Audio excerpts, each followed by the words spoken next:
yang menyangkut dengan nyawa, apapun bisa dibolehkan untuk menyelamatkan orang. Berbohong pun boleh.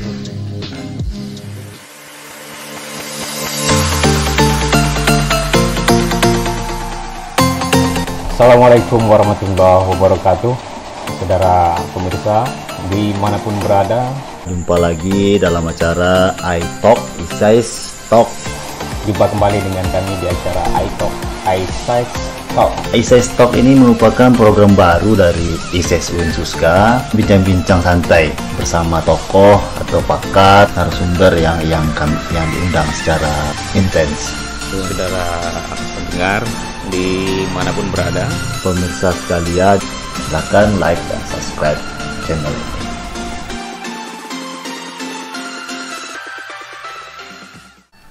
Assalamualaikum warahmatullahi wabarakatuh. Salam sejahtera bagi kita semua, sahabat-sahabat setanah air. Jumpa bersama kami dalam acara iTalk atau Isais Talk.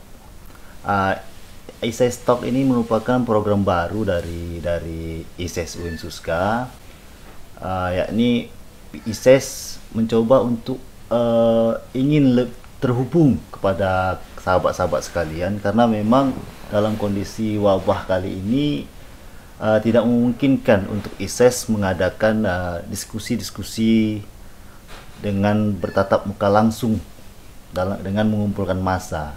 Jadi Ises punya inisiatif untuk membuat program baru, yakni iTalk, Isais Talk atau bincang-bincang santai bersama tokoh atau pakar atau narasumber yang diundang secara intens.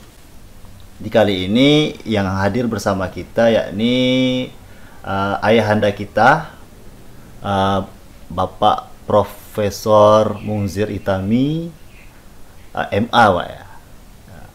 Beliau, bagi yang belum kenal, beliau adalah dulunya rektor sebelum rektor UIN Suska Riau, sebelum rektor yang sekarang, atau masa jabatan 2014 Pak hingga 2018 Pak. Mungkin untuk kali ini, pada kesempatan kali ini kita akan berbincang mungkin ya tentang bagaimana mengantisipasi kekhawatiran masyarakat akan kurangnya kualitas ibadah selama bulan puasa terkendala COVID ini, Pak. Jadi jadi untuk sore hari ini kita akan membahas itu, Pak.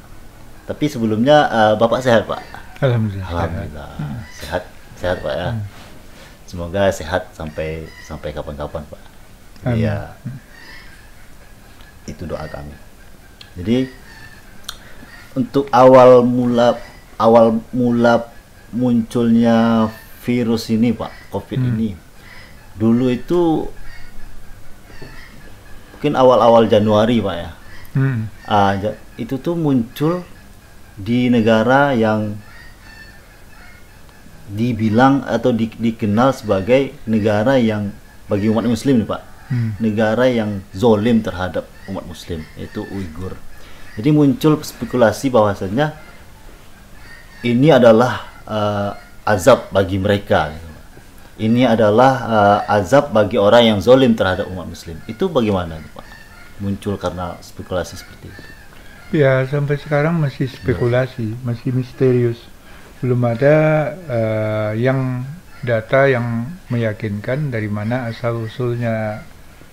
Ya, jadi informasi tentang itu simpang siur. Sekarang ada lagi itu sudah direncanakan 10 tahun yang lalu. Tapi yang mana yang benar kita tidak tahu sekarang. Ada dokumen-dokumennya. apakah itu direncanakan ada suatu program untuk membuat atau melahirkan sebuah tata dunia baru katanya. Yang nanti lahirlah sebuah penguasa baru gitu, yang mengendalikan dunia ini. Ya wallahu alam lah kita apa hakikatnya, tapi yang jelas virus corona ini telah menjadi pandemi dunia. Sudah hampir seluruh dunia, dan ada yang parah dan ada yang kurang parahnya, ada yang tidak parah. Nah, itu tergantunglah dalam kondisi situasi regionalnya ya, dan letak geografisnya. Ya, ada satu negeri yang terisolasi, dia itu kemungkinan menyebarnya virus ini akan lebih sedikit. Fakta yang ada sekarang ini memang corona itu sudah banyak menelan korban. Sudah ratusan ribu di dunia ini sudah meninggal. Jadi kita bayangkan kalau mayat manusia ratusan ribu itu dionggok, satu onggok kan banyak. Walaupun dalam persentase jumlah penduduk dunia sekarang itu masih sedikit, belum sampai 1%. 1% dunia ya Pak. Masih di bawah 1%. Ini Pak, terkait sikap entah itu sikap pemerintah, entah itu sikap ada beberapa sikap dari masyarakat yang menganggap enteng atau menganggap remeh itu terhadap virus ini Pak. Apakah itu termasuk dari dari sikap takabur Pak? Mungkin kan dari awal penyebarannya beberapa oknum menteri itu mengatakan Indonesia kebal, Indonesia tak akan mampu, virus corona akan lenyap di Indonesia. Terus masyarakat juga menganggap apa itu virus, seperti itu Pak. Jadi ada anggapan-anggapan remeh. Apakah ini termasuk takabur? Ya, mungkin juga takabur, tapi saya kira itu karena salah paham aja. Karena tidak paham, tidak mengerti, dan tidak melihat bagaimana virus itu. Dia kalau mau tahu orang-orang seperti ini itu mestinya pergi ke rumah sakit. Lihat tuh orang yang diisolasi itu.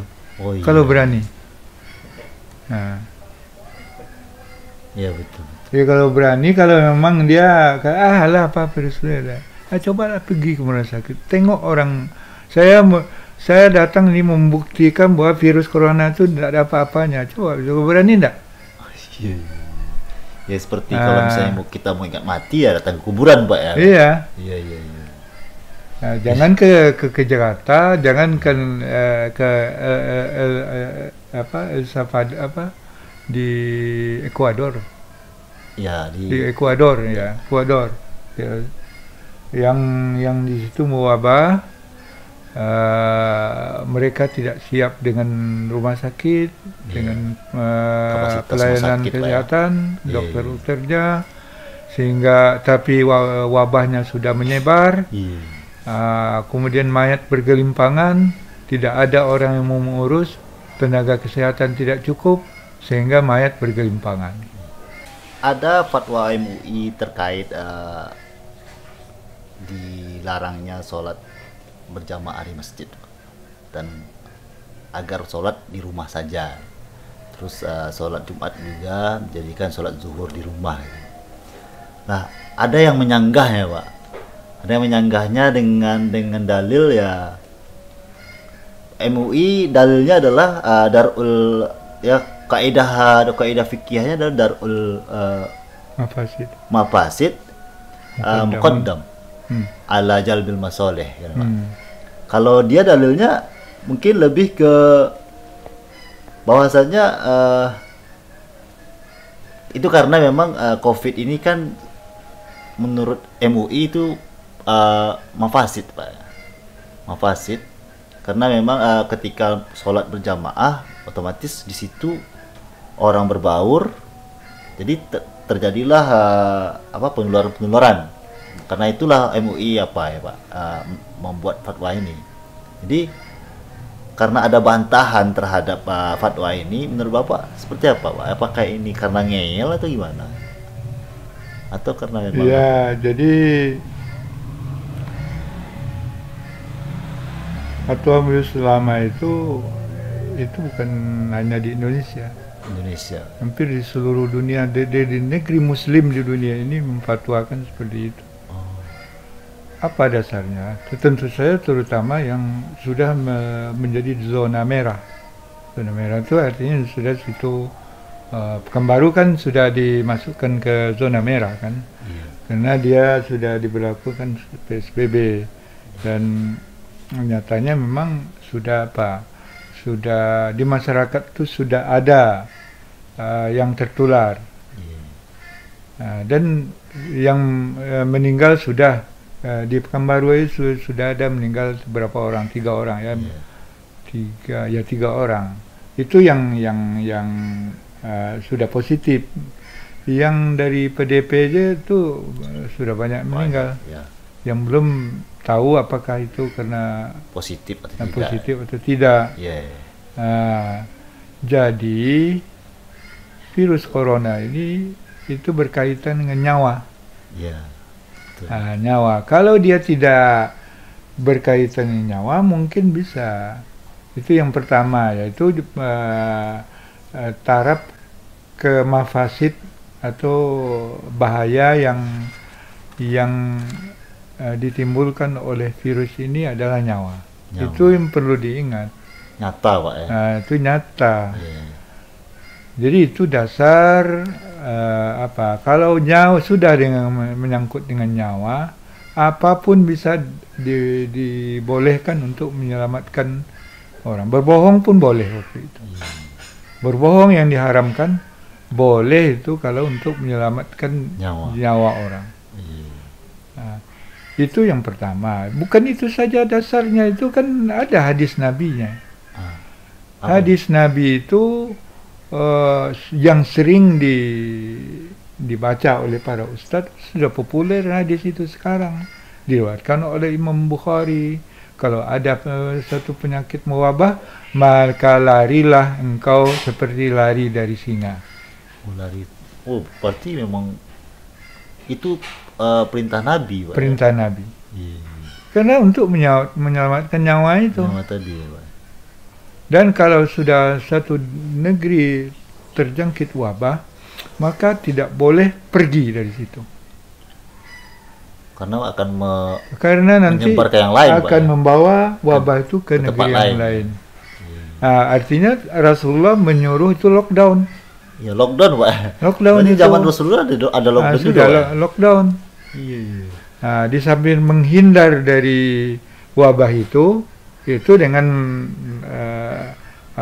isolasi mandiri. Sekarang ini stay di rumah kan, istilah yang sekarang itu lari distancing. Seperti lari dari singa, itu kan hebat, menghindar. Itu lebih apalagi itu. Istilah lebih itu kias itu dibatalkan oleh yang tidak setuju.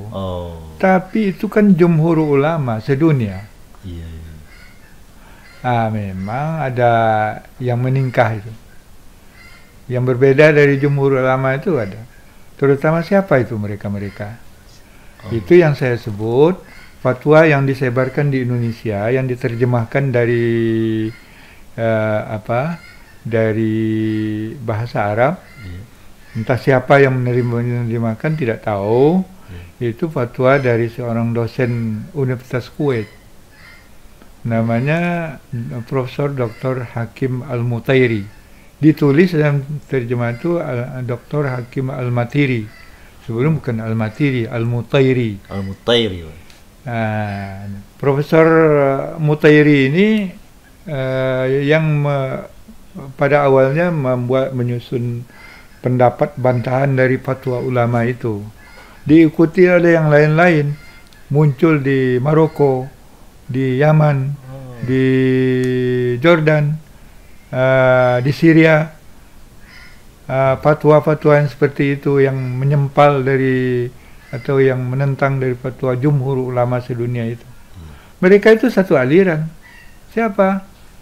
Al-Mutairi dia sudah dikelompokkan oleh Saudi, oleh Bahrain, oleh Mesir dan negara-negara Teluk lainnya yang sealiran dengan Saudi itu sebagai kelompok radikal. Oh, kelompok radikal. Dia pengikut Wahabi radikal lah. Oh, berarti mereka memang sengaja atau sengaja karena memang mereka meyakini lain atau gimana Pak? Mereka menyanggahnya. Ya, pokoknya mereka harus berbeda dari jumhur. Harus berbeda gitu, harus Pak. berbeda Jadi, dari jumhur. Walaupun sebenarnya jumhur ini benar, tapi mereka ingin Ya, berbeda gitu, Pak. Berbeda memperlihatkan mereka itu yang benar. Oh gitu. Oh iya. Tapi ada Masa juga jumhur ulama memutuskan suatu perkara yang bertentangan dengan syariat itu ya itulah, tapi saya kira tidak terlalu masalah. Iya. Kalau orang mengetahui asal usulnya ini penyakit. tidak masalah apakah orang mau ikut atau tidak. Oh, gitu. Tapi orang-orang yang berpikir radikal memang mesti ikut dia. Iya. Tapi apalagi nanti tingkat jadi teroris tuh. Jadi jadikannya itu bahan untuk menegakkan ajarannya dan mengesahkan terornya. iya. Jadi doktrin-doktrin baru gitu, Pak. Ya, itu doktrin-doktrin yang memperlihatkan bahwa jumhur ulama itu salah. Kami yang benar. Iya. Kan itu tuh. Iya. Tapi muncul juga di masyarakat, Pak, stigma atau spekulasi lah jelasnya mungkin. Gini, Pak. Katanya ini adalah datang dari Allah. Penyakit ini datang dari Allah. Lantas kenapa kita menjauhi Allah? Itu ungkapan seperti itu yang muncul. Menjauhi Allah itu siapa? Karena tidak ke masjid itu, Pak. Nah, itu namanya itu narkobanya agama itu. Kayaknya kalau tidak di masjid tidak sah gitu. Oh iya. Padahal stay di rumah ini ada kesempatan lebih akrab, lebih dekat kepada Allah. Oh gitu, Pak. Kenapa, Pak? Kok bisa? Kok bisa? Karena memang rumah dengan masjid kan beda, Pak. Kok bisa jadi dekat? Ya, kita bisa sholat lebih khusyuk di rumah, mendekatkan diri, zikir yang banyak, berdoa yang banyak, membaca Al-Quran yang banyak. Kita stay di rumah, tidak ada kerjaan, mendekatkan diri kepada Allah. Daripada masjid, hanya hura-hura, hanya untuk dilihat orang. Oh iya, kalau niatnya lihat orang, Pak, ya. Atau di rumah juga mungkin lebih intens sama keluarga. Iya. Gitu, ya. Karena memang masih jauh banyaknya manfaatnya stay di rumah daripada pergi ke masjid lalu ngobrol, ya mendingan ngaji. Oh iya. Baik, sudah tuh salat tarawih yang 8 atau 20 10 menit selesai. Daripada di rumah kita salat tarawih 2 jam dengan satu rakaat, satu halaman. Betul juga ya. Tapi sebenarnya masjid ini, apakah masjid ada enggak dalam hadis Rasul itu tuh menjelaskan tentang masjid ini, Pak? Jadi apakah masjid ini hanya masjid itu saja atau seluruh bumi ini masjid itu, Pak? Iya, jadi prinsipnya seluruh bumi ini masjid. Tapi ada yang dikhususkan untuk berkumpul di situ. Oh gitu. Itulah masjid yang kita kenal itu. Oh iya. Tapi bukan berarti di rumah itu tidak sah itu, Pak, ya. Iya. Tidak dikurangi pahala itu. Kalau dalam keadaan normal memang kita harus ke masjid.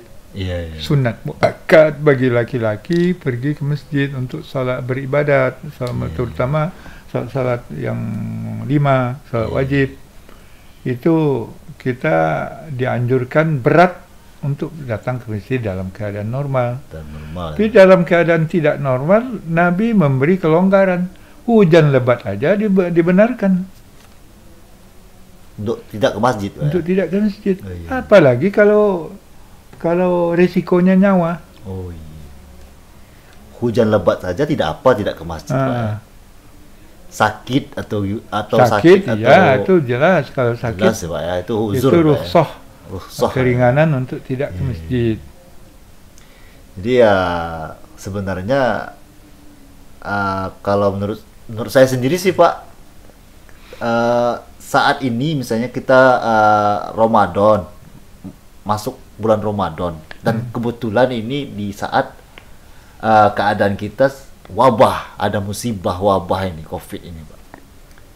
Jadi menurut saya kalau misalnya adanya larangan untuk bersolat berjamaah di masjid itu mungkin lebih banyak manfaatnya bagi kita. Mungkin gitu, Pak, ya. Kalau menurut saya gini, Pak, mungkin lebih intens sama keluarga di rumah, 30 hari full dengan keluarga berbuka puasa gitu, Pak, ya. Yang jelas tujuannya itu kan untuk memutus rantai penularan itu. Iya, tujuannya. So kalau sudah mewabah itu tidak ada bisa yang umpamanya di Pekanbaru mewabah dia. Semua orang kena. Berapa orang dokter di Pekanbaru ini? Berapa orang perawat? Sedikit, nggak mungkin banyak itu. Kalau sekali gus masuk sekian ribu misalnya, iya, otomatis tak akan tertangani. Nah, sebelum itu kalau pepatah di kampung saya, jangan udah kejeblos baru mau melantai. Oh iya, iya. Jangan sampai seperti itu. Jadi kita menghindarkan sesuatu yang berbahaya, yang taruhannya nyawa, supaya kita tidak terkena situ. Yeah. Ya, karena adanya dan secara real wabah itu sudah ada. Ada beberapa hari lalu Pak Heru mendengar nih dari ceramah seorang ustadz. Katanya di saat keadaan seperti saat ini, sekarang ini COVID wabah ini, jadi kan bulan puasa kita otomatis tidak seperti bulan puasa yang tahun lalu. Ibadah, kualitas ibadahnya, karena di tahun lalu mungkin ada iktikaf, ada tadarus di masjid, ada setiap malam sholat taraweh berjamaah gitu, Pak. Habis itu banyak hal silaturahim bersama saudara-saudara, berbuka puasa bersama gitu, Pak. Jadi ketika kita saat ini menjalani ibadah puasa di tengah-tengah wabah, katanya jika memang di tahun sebelumnya kita sudah terbiasa ke masjid, terbiasa nih Pak, bukan bagi yang tidak terbiasa, Pak, yang tahun kemarin tak pernah ke masjid, sekarang ini minta apa gitu, minta rukhsah kepada Tuhan, kepada Allah gitu. Jadi yang sudah terbiasa ke masjid tahun lalu, jadi pahalanya sebenarnya sama dengan ibadah dia yang tahun lalu. Apakah itu benar, Pak, kata pernyataan Ustadz itu? Ya, kalau pahala taruh dulu lah, itu kan urusan Allah. Oh, iya. Mudah-mudahan semua amal kita itu, semua ibadah kita itu ada pahalanya. Itu sudah dijanjikan oleh Allah. Jadi, tapi yang tidak benar itu, kalau tak di masjid, lalu tidak ada lagi. Oh, iya. Padahal itu kan memindahkan yang di masjid ke rumah. Tarawihnya kita pindahkan ke rumah. Mungkin lebih khusyuk di rumah daripada di masjid. Tadarusnya kita pindahkan ke rumah. Yang ada satu yang tidak dipindahkan, iktikaf. Kalau iktikaf ya tidak bisa dipindahkan. Kalau mau iktikaf, ya silakan iktikaf. Tidak ada yang melarang iktikaf. Tapi jangan berkerumun. Sendiri-sendiri itu, Pak. Sendiri. Kalau buat jarak itu, buat kelambu, buat kelambu di situ. Kelambu sendiri gitu, Pak. Kelambu sendiri. Kalau perlu buat semprot apa di situ. Silakan, tidak apa-apa. Mau iktikaf juga. Yang berlarang itu kan berkerumun. Cuman saya tertarik ke pernyataan Ustadz itu tuh, karenanya ini adalah maqasid syariah itu seperti itu. Jadi tidak perlu khawatir berkurangnya pahala, kualitas ibadah kita. Yang penting beribadahlah. Toh katanya gini, Anda yang tidak terbiasa menjadi imam, Anda akan terbiasa menjadi imam di rumah. Gitu. Iya, betul. Iya kan? Belum pernah jadi imam, di rumah dia harus mau tidak mau jadi imam. Iya. Dan muncullah apa baru? Tutorial-tutorial menjadi imam, misalnya kita hafal ayat, boleh baca gitu Pak. Jadi banyak manfaat sebenarnya. Ada juga manfaatnya, walaupun sebenarnya memang kita tidak inginkan kejadian seperti ini gitu Pak. Iya.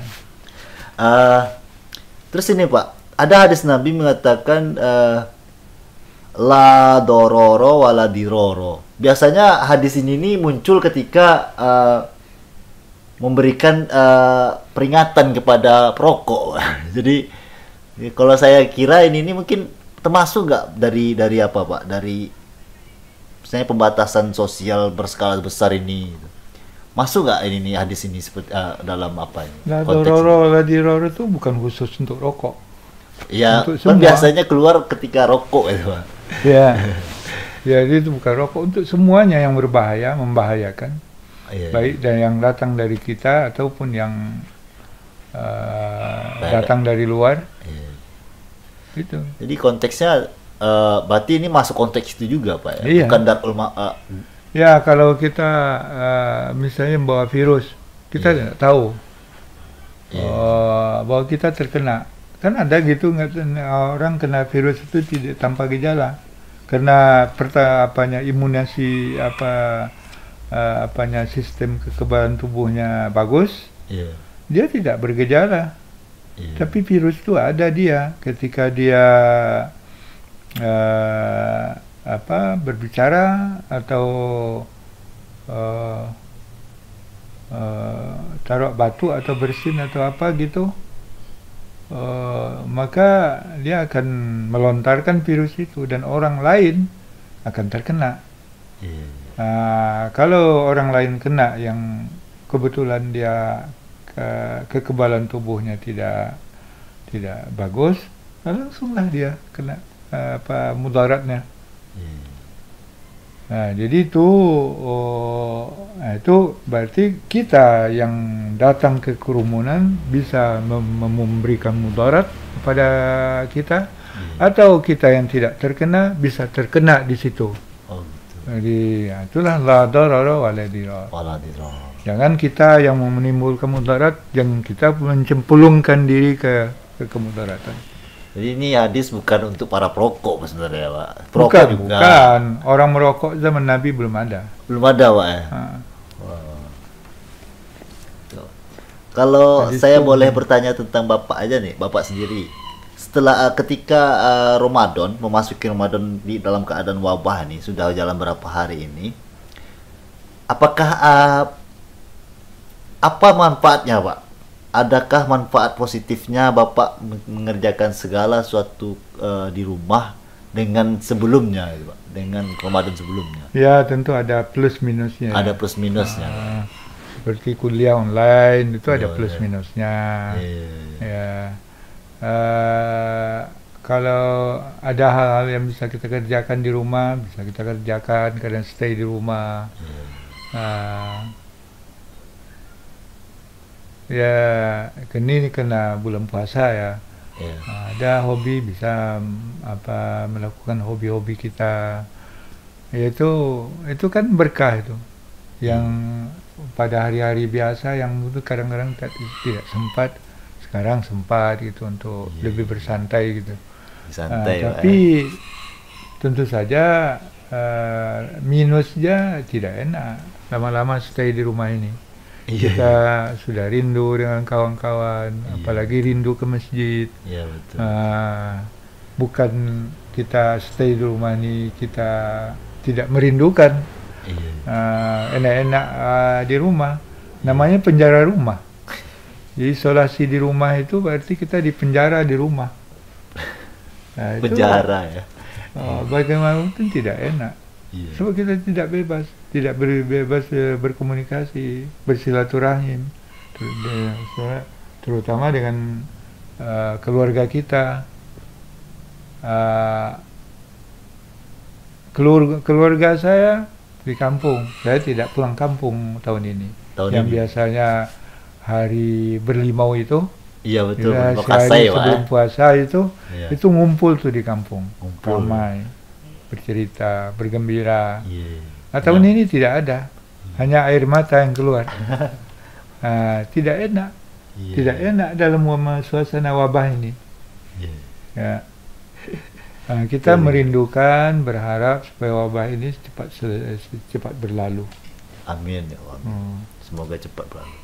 Oh ya Pak, ini ada nggak saran-saran bagi untuk sahabat-sahabat di rumah yang menjalankan ibadah puasa? Ada nggak saran-saran dari Bapak bagaimana? Dan mungkin Ya, terutama menanggapi kita ya sampai seperti yang disarankan oleh yang lain, supaya kita mematuhi ketentuan yang sudah dibuat oleh pemerintah dan difatwakan oleh majelis ulama. Janganlah kita melawan juga. Iya. Kalau melawan juga nanti kena, kan kita disalahkan. Terutama para ustadz. Iya. Nanti kalau ada jamaah yang kena, tuh kan ustadz, kan Iya. gitu kata orang. Jadi tanggung jawab kita untuk menyelamatkan nyawa kita ini, karena ini nyawa taruhannya. Iya betul. Apalagi seperti umur-umur saya yang sudah rentan untuk itu. Jadi umur 65 ke atas itu rentan. Jadi itu makanya kita bukan karena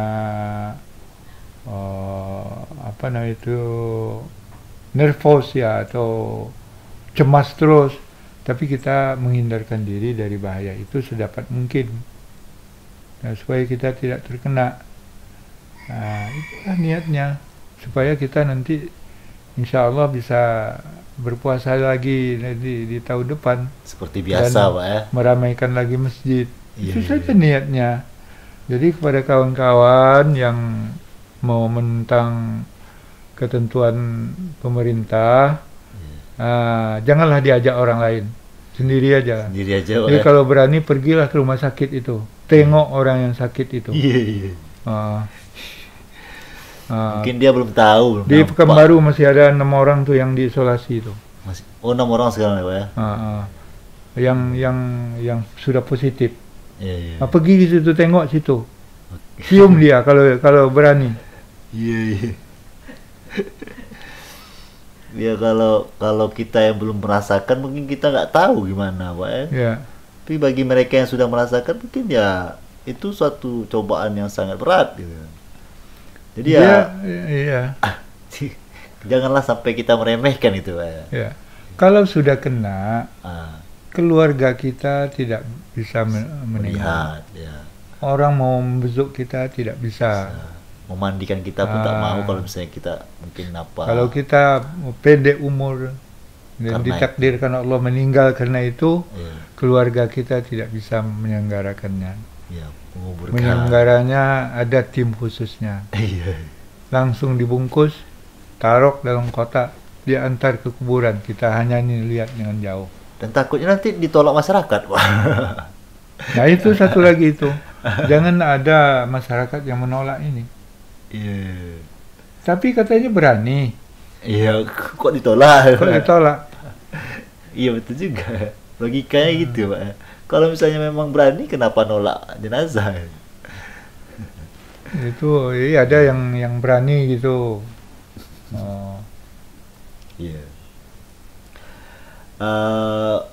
Mungkin cukup sekian Pak, karena memang keterbatasan waktu dan Bapak juga sedang berpuasa kan, dan Bapak juga mau menjalankan ibadah-ibadah yang lain. Kami ya terima kasih banyak Pak sebelumnya dan sesudahnya karena sudah berkenan untuk hadir. Atau ini rumah Bapak ya, bukan hadir ya. Kami yang datang ke sini. Iya. Sudah mau berkenan menerima kami ke sini gitu, Pak. Maksudnya untuk hadir itu rumah siapa? Jadi mungkin cukup sekian sahabat-sahabat ISS sekalian. Terima kasih Pak Bapak kami ucapkan. Bagi teman-teman yang ingin melihat atau yang sedang melihat tayangan ini, kami minta tolong agar ISIS ini lebih berkembang, silahkan like dan subscribe channel ini. Baik, sekian. Billahi taufiq wal hidayah. Wassalamualaikum warahmatullahi wabarakatuh.